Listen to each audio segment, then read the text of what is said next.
Hey guys, welcome to my channel. Thank you for clicking my video. In this video we are going to look at how to recover your Gmail account login password. But before we start, if today happens to be your first time, don't forget to subscribe so that anytime I upload a new video you might be the first person to watch it. Now, without wasting much time, let's get started. Now, in the first place, open your Gmail and click on your profile at the top right corner. Now click on manage your Google account.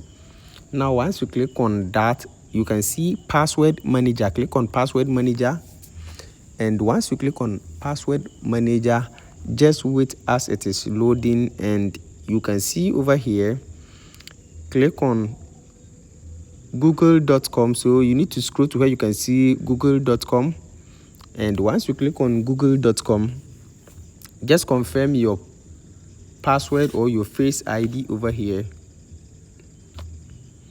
And once you are done, just wait as it is loading, and you can see your password over here.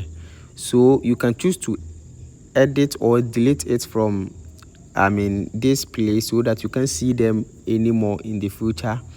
But this is the password, so click on the view option over here to view your password.